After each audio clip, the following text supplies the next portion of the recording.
1. Small habits compound into remarkable results. If you can get 1% better each day for 1 year, you'll end up 37 times better by the time you're done. Compounding effect. Habits, like compound interest, build on themselves over time. A small improvement of 1% each day doesn't seem significant in the moment, but over the course of a year, it results in a massive 37x improvement. This principle applies to both positive and negative habits. Consistency is key. The power of habits lies in their consistency, not their individual impact. Making small, easy changes and sticking to them is more effective than attempting large, unsustainable changes. For example, reading 1 page a day instead of attempting to read an entire book in one sitting. Doing 1 push-up a day instead of aiming for an hour-long workout. Saving a small amount consistently rather than trying to save a large sum sporadically. Long-term perspective. The true impact of habits is often invisible in the short term.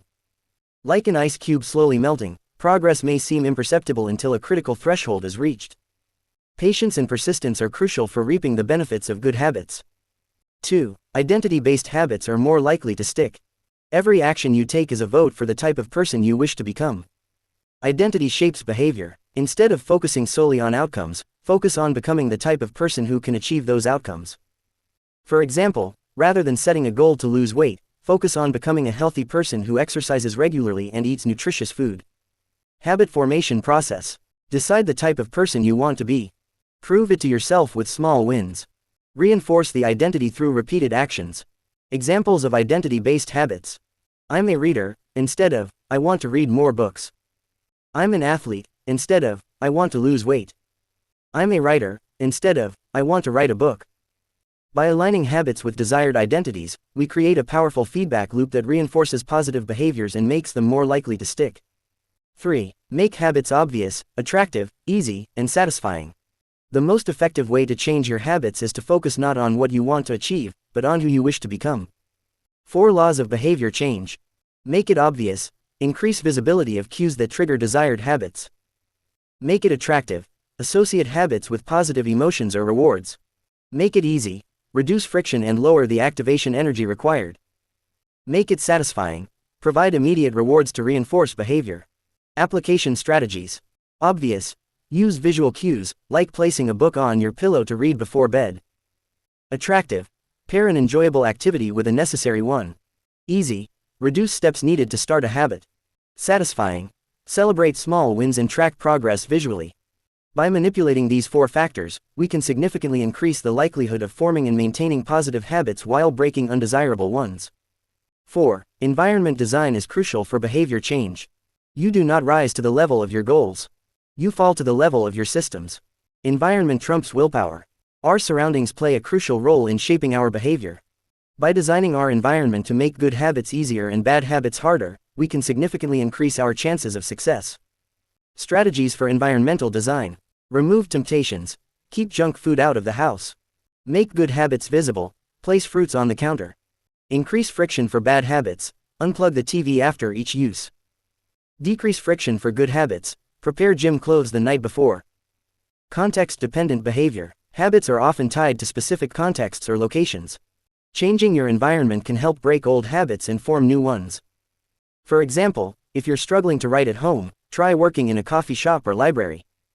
By consciously shaping our environment, we can make good habits inevitable and bad habits impossible, reducing our reliance on willpower and motivation. 5. The 2-minute rule helps build new habits. When you start a new habit, it should take less than 2 minutes to do. Start small. The 2-minute rule states that any new habit should be scaled down to an action that takes less than 2 minutes to complete. This approach makes habits feel less daunting and increases the likelihood of getting started. Examples of applying the 2-minute rule. Read before bed each night, becomes, read 1 page.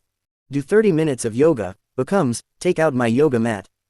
Study for class, becomes, open my notes.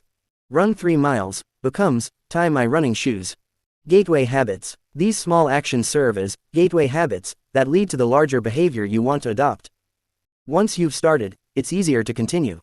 The key is to make habits as easy as possible to start, allowing momentum to carry you forward. By focusing on the first 2 minutes of a desired habit, we lower the barrier to entry and increase the chances of long-term success. Remember, the goal is not to do one thing, but to master the art of showing up and making habits automatic. 6. Habit stacking leverages existing behaviors. One of the best ways to build a new habit is to identify a current habit you already do each day and then stack your new behavior on top. Leverage existing habits. Habit stacking involves pairing a new habit you want to form with an existing habit you already perform regularly.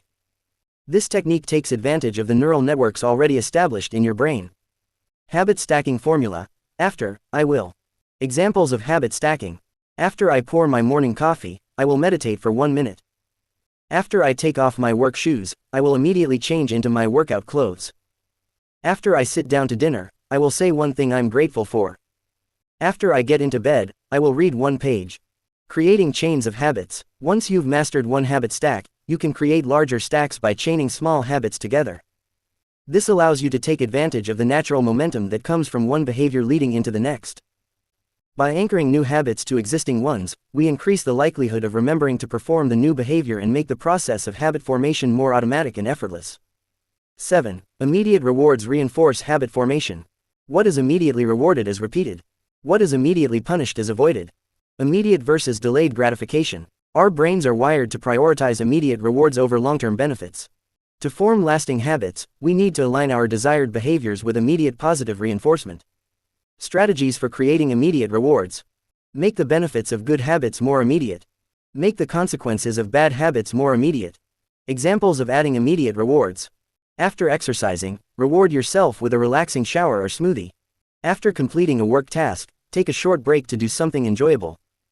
After saving money, transfer a small amount to a fun fund. Shift focus to the process. Instead of fixating on long-term results, find ways to enjoy the process of performing the habit itself. This might involve listening to music while working out or finding a study method that makes learning more engaging. By providing immediate positive feedback, we can bridge the gap between our present actions and future results, making good habits more appealing and sustainable in the long run. 8. Habit tracking provides visual proof of progress. Don't break the chain. Try to keep your habit streak alive. Visual feedback. Tracking habits provides clear evidence of your progress and can be intrinsically rewarding. Methods like marking X's on a calendar or using a habit tracking app create a visual representation of your consistency. Benefits of habit tracking. Serves as a reminder to act. Motivates you to continue the streak. Provides satisfaction upon recording progress. Offers data for self-reflection and improvement. Implementation strategies. Use a physical calendar or journal. Employ habit tracking apps or digital tools. Create a ritual around tracking. Caution against obsession. While tracking can be powerful, it's important not to become overly fixated on it. The goal is to perform the habit, not to perfect the act of measuring. By providing tangible evidence of progress, habit tracking can significantly increase motivation and make the habit formation process more engaging and rewarding. 9. Never miss twice to maintain momentum. Missing once is an accident. Missing twice is the start of a new habit. Prevent habit streaks from breaking. The never miss twice rule acknowledges that perfection is impossible, but emphasizes the importance of getting back on track immediately after a slip-up. This prevents temporary setbacks from becoming permanent derailments. Strategies for implementing never miss twice. Plan for failure by having a backup strategy ready. Focus on getting back on track rather than beating yourself up. Use setbacks as opportunities to refine your approach. Examples. If you miss a workout, do a quick 5-minute exercise routine the next day. If you eat an unhealthy meal, ensure your next meal is nutritious. If you skip a day of writing, write a single sentence the following day. Maintain the identity. Even if you can't perform the habit fully, do something small that reinforces the identity you're trying to build. This keeps you connected to your goals and prevents the formation of a negative habit streak. By adopting the never miss twice mindset, we can maintain momentum and consistency in our habit formation efforts, even in the face of occasional setbacks. 10. Talent is overrated. Focus on your unique strengths. Genes do not eliminate the need for hard work. They clarify it. They tell us what to work hard on. Play to your strengths. While genetics play a role in our capabilities, they don't determine our destiny. The key is to identify areas where your natural inclinations align with your goals and focus your efforts there. Strategies for leveraging your strengths. Experiment with different activities to discover what comes naturally. Pay attention to tasks that energize rather than drain you. Seek feedback from others about your perceived strengths. Creating your niche. Instead of competing in overcrowded fields, look for ways to combine your unique set of skills and interests. This approach can lead to the creation of a personal niche where you have a natural advantage. Continuous improvement. Even in areas where you have natural talent, consistent practice and deliberate effort are crucial for mastery. The goal is to use your genetic predispositions as a starting point, not a limitation. By focusing on areas where we have natural strengths and interests, we can achieve higher levels of performance and satisfaction in our habit-forming efforts. This approach allows us to work with our biology rather than against it, making success more likely and enjoyable.